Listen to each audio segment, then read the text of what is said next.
আহ, রাজনীতিতে অনেক সময় অ্যাগ্রেসিভ ভাষা ব্যবহার হয় না এরকম না। অ্যাগ্রেশন তো থাকেই রাজনীতিতে, এবং ঠোকাঠুকি থাকে। একে অপরের বিরুদ্ধে স্লোগান দিবে, নানান মন্তব্য করবে, এবং এমন এমন কথাবার্তা বলবে যেটা জনগণ একসেপ্ট করে। জনগণ যাতে একসেপ্ট করে, মানে জনগণকে কনভিন্স করার জন্য এই কথাবার্তাগুলো বলা হয়। অনেক সময় অ্যাগ্রেশন থাকে সেখানে। বিভিন্ন দেশেই আমরা দেখি এই অ্যাগ্রেশনটা।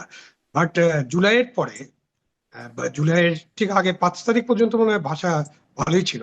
স্বাধীনতার গান বাজতো, পতাকা দেখতাম, এবং অনেক একেবারে অনেক মানে স্বাধীনতার গান তো 8টা 10টাও বেজেছে। তো মনে হচ্ছিল যে না, আমরা, এবং বঙ্গবন্ধুর উক্তিও ব্যবহার করা হতো। উনি বলেছেন একজনও যদি সঠিক কথা বলে সেটাও শুনতে হবে। তো এরকম নানান ভাবে 5 তারিখ হ্যাঁ, পর্যন্ত হলো। স্লোগানই ছিল 5 তারিখের পরে, বঙ্গবন্ধুর বাংলায় বৈষম্যের ঠাঁই নাই, হ্যাঁ, স্লোগান হতো। বৈষম্যের ঠাঁই নাই। তো 5 তারিখের পরে ভাষাতে আমরা হঠাৎ, ভাষাতে এমনিতেই আমাদের নাটক নভেল সাহিত্যে কিছু কিছু চলতি ভাষা, কিছু এমন ভাষা যেটা হয়তো একেবারেই আমরা আমাদের ছোটবেলায় দেখি নাই।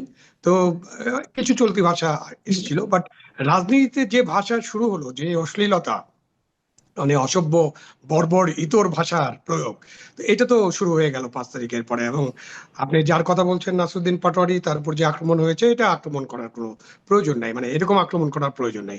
বাট উনি তো একজন সিনিয়র নেতার সাথে আপনার ইলেকশনে ছিলেন, এবং তখন মির্জা আব্বাস সম্পর্কেও অনেক কথা বলছেন। এবং আপনি মাত্র যার কথা বললেন, যিনি এখন দেশের প্রধানমন্ত্রী, তার ব্যাপারেও উনি নানান মন্তব্য করছেন, এবং কেউ কেউ এমন মন্তব্য করেই যাচ্ছে।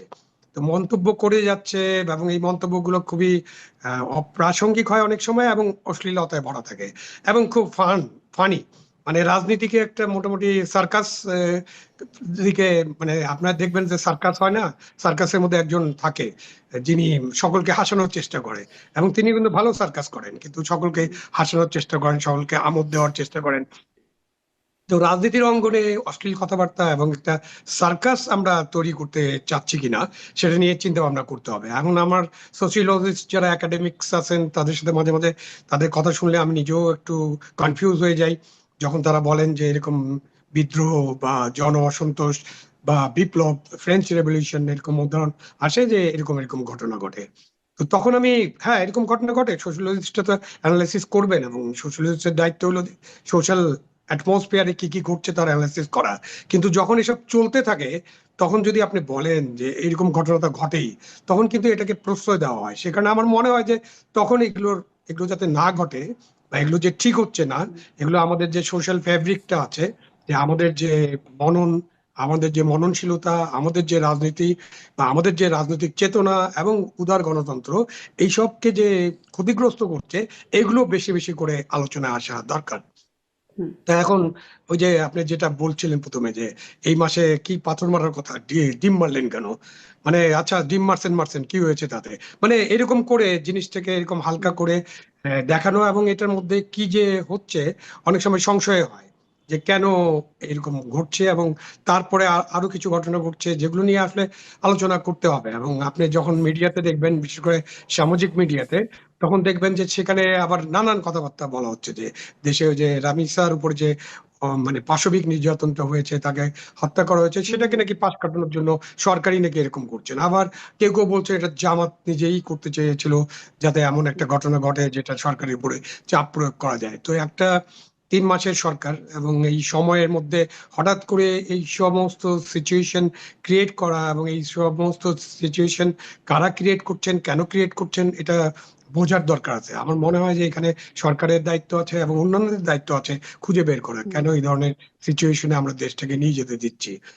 আর মধ্যে নিশ্চয়ই, কথা হচ্ছে নিশ্চয়ই, যে রাজনীতি থেকে নিশ্চয়ই, কিন্তু অশ্লীলতা দূর করতে হবে। নিশ্চয়ই সেটার কথা আমরা সবসময় জামাতের আমিরের মুখ থেকে শুনি। তিনি এরকমও সংসদে বলেছেন, মানে এক্স্যাক্টলি কোট করতে পারছি না, কিন্তু তিনি বলেছেন যে ঠোঁটে সুন্দরবনের মধু আমরা লাগাই, আমরা ঝাল মরিচ না, ঝাল মরিচ পরিত্যাগ করে সুন্দরবনের মধু লাগাই। অথচ আম, মানে জোটের নেতারা এরকম বক্তব্য দিয়েই যাচ্ছেন, এটি একটা বিষয়। আমি ডক্টর মামুন, একটু ওই আপনি বলছিলেন জুলাই আন্দোলনের পরে যে স্খলন, ভাষাগত স্খলনের কথা বলছেন, এখন এই ঘটনার প্রেক্ষিতে, নাসিরুদ্দিন পাটোয়ারির এই ঘটনার প্রেক্ষিতে আসিফ মাহমুদ সজীব ভুঁইয়া, সাবেক উপদেষ্টা এবং জুলাই যোদ্ধা, তিনি বলছেন যে ভায়োলেন্স চাইলে মানে বিচারের দাবিতে তিনি এটার প্রতিবাদ করে বলছে যে ভায়োলেন্স আমাদের থেকে বেশি কেউ পারবে না, সেটি জুলাইয়ে দেখিয়েছি।